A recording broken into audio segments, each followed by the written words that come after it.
अस्सलाम वालेकुम दोस्तों, उम्मीद करता हूँ कि सब खैरियत से होंगे। आज मैं आपको एक ऐसी वीडियो दिखाऊंगा जिसमें आप मेरे गांव के शाम के खूबसूरत मनाजिर देखेंगे और उसके साथ साथ मैं आपको ये भी बताता चलूँ कि इस वक्त हमारे गांव की कबीर से रेत लोड हो रही है और 24 घंटों के अंदर हमारे गांव से रेत के तकरीबन 35 से 40 ट्रक और डैम्पर यहां से लोड होकर ज़िले चकवाल में ना सिर्फ बल्कि इससे भी बाहर जाते हैं। हमारे गांव की ये रेत बहुत कीमती रेत है और ये लेंटर के लिए बहुत ही फ़ायदेमंद है। हमारे गांव का लड़का सुहेल ही इस शावल को ऑपरेट करता है और ये रात दिन यहीं पर होता है।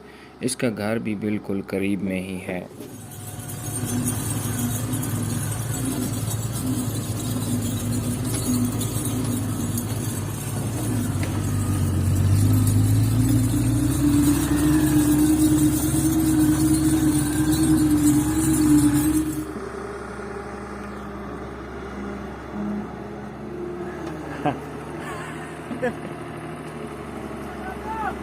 Karta.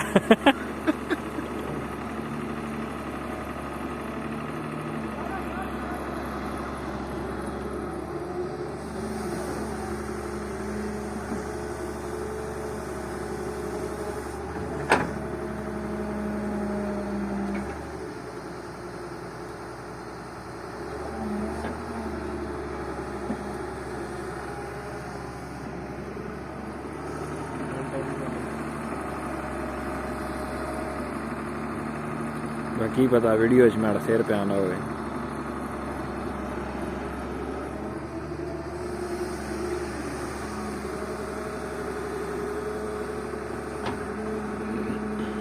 रेड बड़ी साफ है।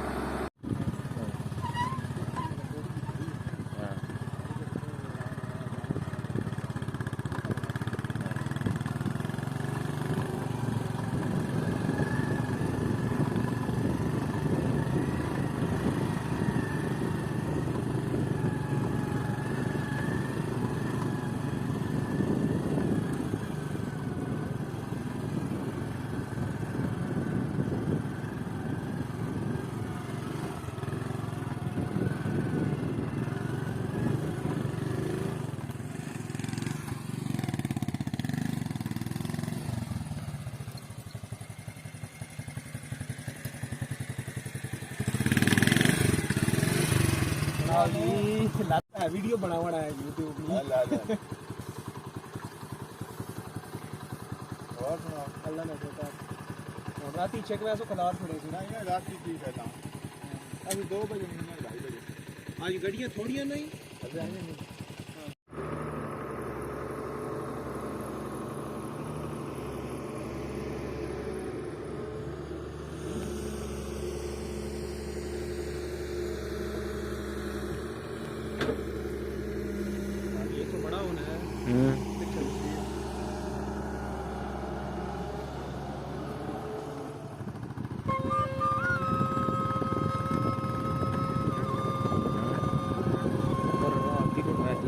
डंगर को उधर खड़ लें।